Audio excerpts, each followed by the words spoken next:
Allez, petites indications sur l'exercice 9. Première question, je te demande de calculer l'angle AOH. Cet angle n'est pas très difficile à trouver si tu te souviens que l'équateur, que je mets en bleu là actuellement, est un plan qui est perpendiculaire à l'axe nord-sud de la Terre. Cela signifie que l'angle, du coup, que je mets en jaune, est un angle droit.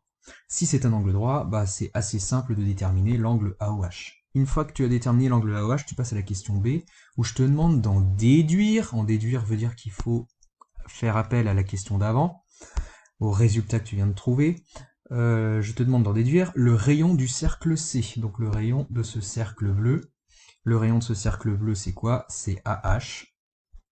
Alors ça, comment on va le trouver? Bah, regarde un petit peu ce qu'on a. On connaît l'angle que j'ai mis en vert. Là, AOH. On cherche la longueur bleue. Alors, on pense, on est dans un triangle rectangle, hein, tu vois, si je mets en jaune le triangle qui nous intéresse, AOH, il est rectangle en H.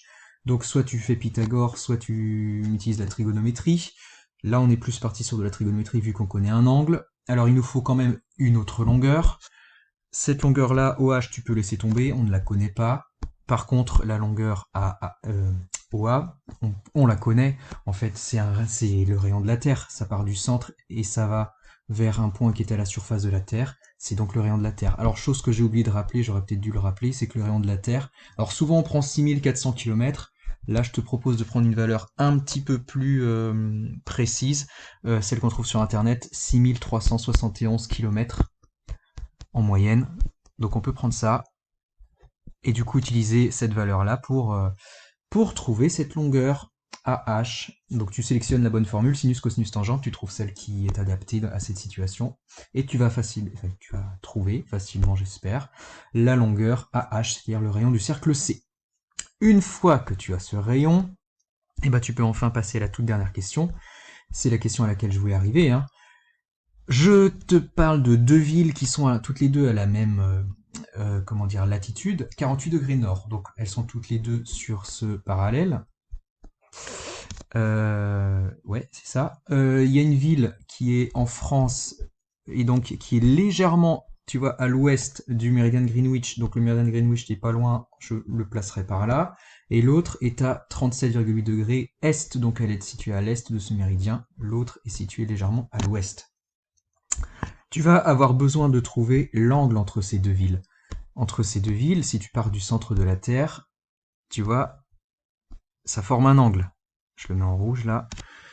Tu vas avoir besoin de ça. Alors l'angle, c'est pas très compliqué à trouver. Il y en a une qui est à 4,1 degrés ouest, l'autre qui est à 37,8 degrés à l'est du méridien de Greenwich, ce qui fait qu'elles sont distantes, qu'elles forment à L2 un angle de 41,9 degrés.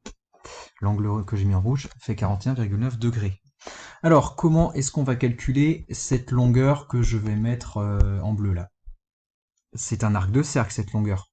Comment est-ce qu'on calcule le tour d'un cercle? Le périmètre d'un cercle, je te rappelle, c'est 2 fois pi fois le rayon. Sauf que ça, c'est pour un tour complet. Un tour complet, c'est un angle de 360 degrés. Donc on va se baser là-dessus, et c'est pour ça que je te parlais de proportionnalité. 2 fois pi fois le rayon, ça, c'est pour un angle de 360 degrés. Je n'intitule pas mes lignes et mes colonnes, mais tu pourras le faire. Sauf que nous, ce qu'on veut, c'est pour un angle de 41,9 degrés. C'est tu fais un produit en croix et tu trouves la réponse. Hein. Alors ça, tu vas peut-être te dire ça on connaît pas, mais si, il suffit de remplacer le rayon par le rayon du cercle. En fait, ça c'est exactement ce qu'on a trouvé dans la question 1b. Donc ça c'est connu, ça c'est connu, ça c'est connu. Il n'y a plus qu'à faire un produit en croix pour trouver cette valeur ici qui te donnera la réponse à la question 2.